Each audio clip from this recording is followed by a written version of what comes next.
అయితే మంత్రివర్గ ఉపసంఘం లేదంటే అధికారుల కమిటీ, అదీ కాదంటే అధికారులు ప్రజాప్రతినిధుల మేళవింపుతో మరో అత్యున్నత స్థాయి కమిటీ. ఇలా కమిటీ వేయి అలా కాలాన్ని సాగది అన్నట్టుగా ఉన్నది రేవంత్ సర్కార్ తీరు. ఉద్యోగుల డిమాండ్లపై 17 నెలల్లో 3 కమిటీలు వేసిన ఫలితం శూన్యం.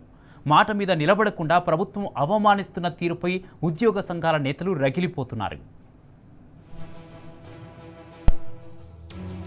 ఉద్యోగుల డిమాండ్లపై కాంగ్రెస్ సర్కారు ప్రతిసారి ఏదో ఒక కమిటీని ముందుకు తెచ్చి సాగదీస్తున్నది.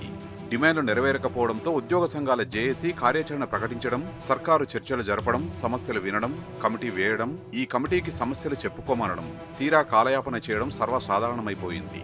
ఉద్యోగ సంఘాల డిమాండ్లపై సీనియర్ అధికారులతో కూడిన త్రిసభ్య కమిటీతో కలిసి 17 నెలల్లో సర్కారు 3 కమిటీలు వేసింది. అయితే త్రిసభ్య కమిటీ వేసినా జేఏసీ డిమాండ్లు పరిష్కారమయ్యేలా కనిపించడం లేదు. ఎందుకంటే ఈ కమిటీకి ఇచ్చిన వారం రోజుల గడువు ముగిసింది. ఈ మంగళవారం వస్తే పక్షం రోజులవుతున్నది. కానీ కమిటీ ఇంకా నివేదికను సర్కారుకు అందజేయలేదు. మరో 2 రోజుల్లో జేఏసీతో మరోసారి చర్చలు జరపనున్నది. దీంతో మళ్లీ సాగదీతేనా కాలయాపనేనా అని ఉద్యోగ సంఘాల జేఏసీ నేతలు విస్మయం వ్యక్తం చేస్తున్నారు.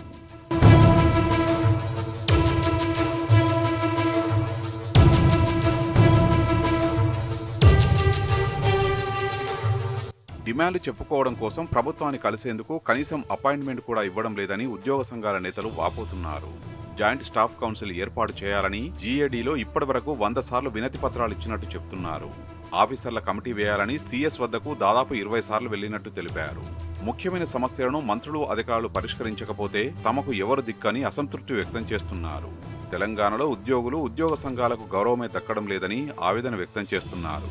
మరోవైపు ఉద్యోగులకు నచ్చజెప్పలేకపోతున్నామని, ఉద్యోగ సంఘాలు ప్రభుత్వంతో రాజీ పడ్డాయని తమను నిందిస్తున్నారని వాపోతున్నారు.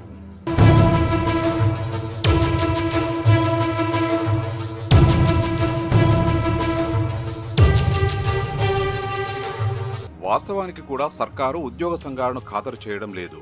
పైగా పలుమార్లు తీవ్రంగా అవమానించింది. ఉద్యోగుల సమస్యలు, డిమాండ్లను పరిష్కరించకపోవడంతో పాటు ప్రజాప్రభుత్వంలో తమకు ఎదురవుతున్న అవమానాలను తలుచుకొని ఉద్యోగ సంఘాల నేతలు కుమిలిపోతున్నారు. ప్రభుత్వం తీవ్రంగా అవమానిస్తుండటంతో రగిలిపోతున్నారు.